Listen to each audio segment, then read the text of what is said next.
একটু ওয়াকিংটা জগিং টাইপের হবে, যেমন আমি দেখাচ্ছি জাস্ট জগিং টাইপের, জগিং টাইপের ফটো তুলবি। এখানে জগিং টাইপের জগিং থেকে মোটর ছিল মোটর মধ্যে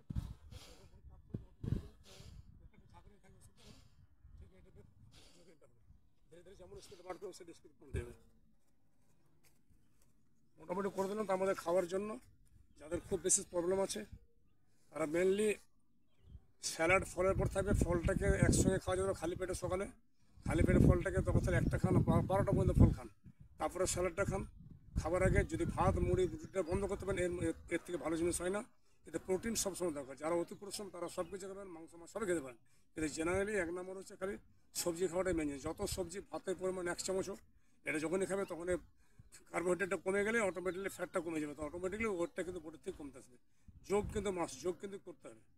আমি যেগুলো বললাম সেগুলো থাকবে। প্রাণায়ামের মধ্যে কপালভাতি মাস্ট, কপালের জন্য কোনো সময় বন্ধ নয়। বিট গাজর শসা সবই খাওয়া চলবে, সারাদিন খাওয়া যেতে পারে।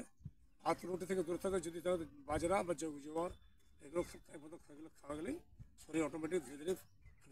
যদি দরকার থেকে আমার ইউটিউবে খুলবেন, ইউটিউব থেকে সব প্রসেসগুলো আছে। জগিং, সূর্য প্রণাম, সূক্ষ্ম ব্যায়াম আর দণ্ড বৈঠক, এটা দেওয়া আছে। আর প্রাণায়ামের মধ্যে কপালভাতিটা মাস্ট। কপালভাতিটা মিনিমাম 3 বার যেন হয়, সকালে একবার, দুপুরে খাবারের গ্যাপ দিয়ে একবার, রাত্রে একবার। এগুলো বলে দিলাম। মোটামুটি পিছিয়ে যাদের যাদের এগুলো ওজন বেড়ে আছে, যা হরমোনিং ইনব্যালেন্স আছে, ব্যালেন্স চলে আসবে।